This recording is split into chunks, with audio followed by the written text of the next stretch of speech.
Chapter 13. The Thursday practice was a great success, but not as successful as the game on Saturday. The boys won against one of the best teams in the league. It was considered a good team because it had 2 star players who scored all the goals. But they didn't have teamwork, and they didn't have any plan to defend themselves against a team that did. It was close, but the final score was Riverbend Warriors, 5, Hillside Tigers, 4. Weatherby again didn't attend. Tim was in the stands, and to the surprise of Milt, Gus, and Alan, so was Mr. Booth, Jade's father. After the game, he came over and said, "You're working magic with those boys. You're teaching them teamwork. It's incredible. I don't want my Jade to miss out on this. He'll be at practice on Tuesday." The 3 coaches gave one another nervous looks.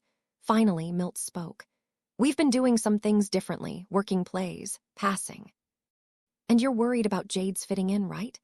"I'm not sure fitting in is exactly the concern," said Alan, wondering what he should say, if anything. "Look, the problem with Jade is that he's a puck hog," said Mr. Booth, to everyone's surprise.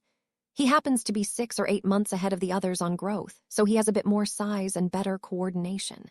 That isn't going to last.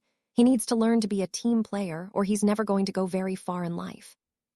That's why I want him back here. This may even be as important as schoolwork." "We'll be delighted to see him on Tuesday," said Milt. "I'll tell him that you've made some changes and explain to him that he has to adapt to the new system. You'll have all my support," said Mr. Booth. When Alan phoned Weatherby with the score and the news that Jade was coming back, she said, "Another week would have been nice, but the support of his father more than makes up for that. You're not worried the boys need more time?"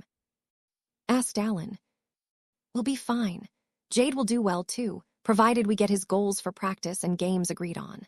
Then whenever we catch him aligned with what we're working on, purpose, skills, or synergetic harmony, we'll load on repeated rewards and recognition." Weatherby was right. With the support of Mr. Booth, Jade arrived at practice delighted to be back early and open to learning teamwork. The boys were excited to see him back, and the coaches found lots of opportunity to give him positive feedback. Whatever his dad had told him, it was working. Jade was actually eager to coordinate his play with the rest of the team. He won that day's Coach's Choice Award. His willingness to pass and be part of a planned play won great praise during the presentation. "Jade, going to fit right in. He'll raise the level of our team skills and challenge others. Come Saturday, we'll really be a high-five team," said Weatherby on the ride home. "A high-performing person who is also a team player will raise the level of everyone else. The team will play up, rather than the high performer playing down." It was the only thing she said. Her pronouncement made, she fell asleep. 2 nights later, on the way home from Thursday practice, Alan again asked if he could pick her up for the game on Saturday. For the first time, Weatherby told Alan why she never went to games. "Saturday is dance night," she said. "They play music and we dance. Afterward, we have hot cocoa and cake.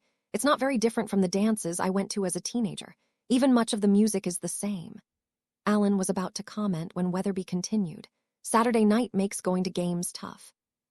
On dance night, Jack is more alive and closer to the Jack I married than on any other night of the week. It's also the only time I get held, Alan. We don't have many Saturday nights left. Each one is precious." Alan reached over and gave Weatherby's arthritic hand a gentle squeeze. They completed the trip in silence. Weatherby didn't sleep. Tim wasn't sleeping either. He was sitting at the window of his darkened room, looking out into the night sky and having a heart-to-heart talk with his mother. He had survived the accident. He hated missing hockey, but he knew he would survive that provided he could go back. When the doctors said he could play again next year, he accepted that as being the case. He'd play again next year. Now he wasn't so sure. "Everything's changing, Mom. Since the accident, Coach Foster has this lady, Weatherby, helping. Remember, I told you about her? Well, they're changing everything, and everybody is getting so good, I'm worried I'll get left behind." After a few minutes of silence, Tim said, "Good night, Mom," blew a kiss out to the dark night sky, and went to bed. Mom must have been listening. As Weatherby walked up to the Park Manor door with Alan, she spoke for the first time since telling him of dance night. "We have one loose end, Alan, this boy Tim who hurt himself. I keep thinking about him. I know you're starting to work with his dad, but from what you say, it will be at least a few months before he can quit his restaurant job. Until then, that boy is home alone and needs help. He's part of the team. He's our responsibility. What do you suggest we do?" "I don't know. Are you sure he can't play? I had a girl break a bone in her foot once." They said she couldn't play, but then her parents had a special brace made and she was able to play some. That might do for Tim, too. I guess we have to find out, said Alan. Who is his doctor? I don't know who his own doctor is, but I met the surgeon. She's wonderful. Her name is Nancy Cantor. Nancy Cantor? I taught a Nancy Cantor. Who knows? It may be the same one. She was going into medicine. I'll get on it in the morning. It was the same Nancy Cantor, and she had a good reason for not giving all the options to Tim's father. His insurance wouldn't cover it, and I know he's struggling to make ends meet. The special helmet and neck brace would be at least $2,500. That father has enough sadness in his life without knowing that if he had the money, his son could play. The boy would be safe if he had this helmet and neck brace. You're sure? Nothing is sure, but I can tell you that with the equipment, he'd be the least likely boy on the team to sustain that type of injury. It's just too bad that his dad doesn't have that kind of money. He didn't, but Weatherby did. 2 hours later, Nancy Cantor was on the phone to Tim's father, telling him that Tim had been accepted into a special grant program which would supply a helmet and neck brace at no charge. Tim didn't play Saturday, but he was scheduled to practice with the team the next week and play the following Saturday. As he walked home after the game, he knew somehow, once again, Mom had taken care of things. He left the arena so fast that no one had a chance to offer him a ride. He needed time to say thanks. The helmet and brace were ready for Thursday. For the first time in weeks, Tim was on the ice, ready to practice with the team. And never had he been better equipped to practice.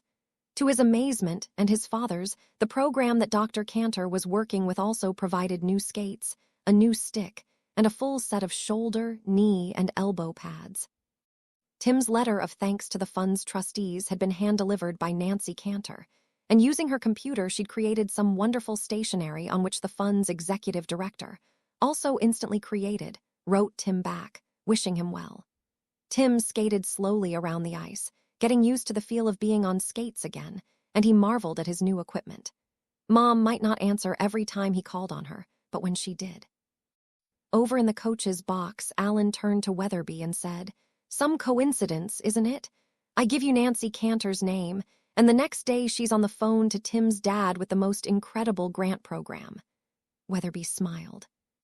"You really are amazing," said Alan quietly, "but I can't say that I'm surprised.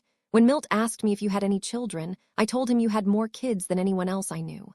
"I like to think so, Alan, I like to think so." The moment was shattered by a blast from Coach Gorman's whistle. Coaches and boys alike headed for center ice and the start of practice. Jade and Tim were back.